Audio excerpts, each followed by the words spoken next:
for anybody who doesn't know, tell us about the inner dog and tell us who you love to work with, because you've got your specialty. I am a certified professional dog trainer. I specialize in dogs who have moderate to severe behavior challenges. That can be anything from deep-rooted fears, OCD complexes. It can be reactivity. It can be aggression. So it's not just about dogs who have bite histories. It's not just about dogs who are shy or timid, because shy or timid is actually fear, right? So we delve into that, and we look to help the dog feel safe, trust the home and the people they're with.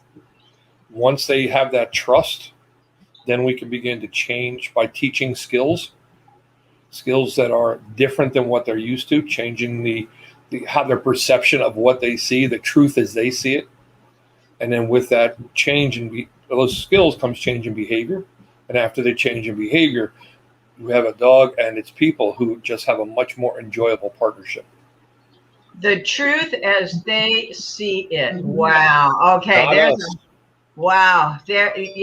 There's a whole other hour that we could spend. The truth as they see it. So, Tess, you were looking at the last one or two videos that we've had interviews with Sam, and you were talking about, picking up where we left off. Oh yes, I want to put in there. I went back, and you know how people can watch that video anytime. There was a question that came up, which I feel like I kind of already got the answer, but they did not get an answer to. And the question on the very last video that we did during COVID together. So she says, since COVID-19, my dog is pulling out trash. It never did that before. And I'm like, oh, well, I've got my opinions about that, but I really wanted to hear what Sam had to say about that, only because she didn't get her question answered yet. It just came up recently. So someone recently watched that video again. And I'm like, let's ask Sam. Well, so there's a couple things. First of all, we know that dogs have been with their people through this whole thing 24/7, 365. So the first thing is that dogs are not getting the usual downtime that they're used to when their people are at work, they're at school, etc. Mm-hmm. It also means that people feeling they need to keep their dog entertained all the time are actually doing too much with them. But most of the time it involves physical exercise, and there's no mental enrichment going on. Oh. So I found with a number of clients, we've actually turned around, and in the early afternoon, we've given the dog a place to actually chill away from everybody else, using music and using the scent from BlackWing Farms, and giving them a place to just relax. And if the human wants to be with them, that's great. Go in there, read a book, take a nap with them, something. But these dogs are being kept hyperactive. The owners feel that I've got to entertain my dog. I've got to entertain my dog. Many of these dogs are like, stop, the ninth walk of the day. No, this is like 7 too many. And then we also, we see that the dogs, they're bored in that, yes, they may take them for 12 hikes, but what are they doing to enrich their brains? Mm-hmm. Are we doing enrichment feeding? Are we doing enrichment games? Are we doing on a walk, instead of trying to go for 3 miles, how about if we kept it to a half a mile so that your dog can sniff anything and everything they want? For as long as they want. That's what you always do. For as long as they want. You always say. The walk is for the dog. Mm-hmm. But the houses are busy, especially families. The kids are bored, the adults are bored, everybody's stressed out, and that's playing out on the dog. Well, guess what? Adults can find a way to go off to a room on their own. Kids have their room of their own, and the dog's kind of like, after a while, just it's too much. So you said about feeding and games. Tell us, what do you mean about feeding?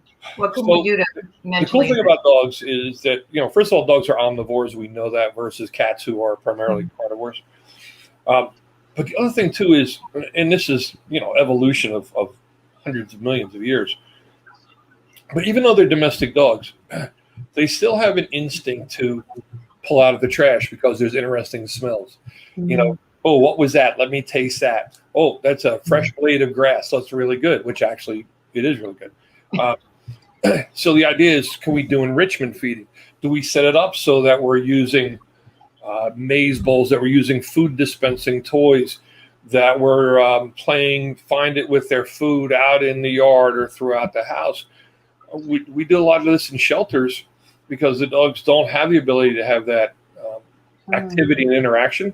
Mm-hmm. But it is interesting, even with high drive dogs, we see that when they have to actually work for their food, and it's a problem solving skill that they innately have, so that they work for it. But you know what? It's up here.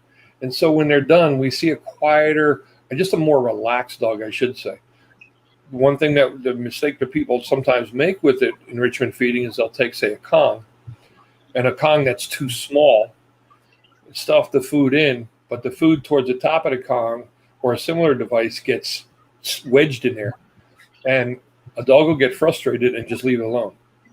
We always have to make sure that they can get to the end game, with whatever kind of enrichment feeding we're doing. And it's the same thing on the walks. We want them to be able to enjoy the walks. We want them to sniff, sniff, sniff, sniff, sniff. We want to take them to new places, get off of the old routine of the same walk, the same place, the same way.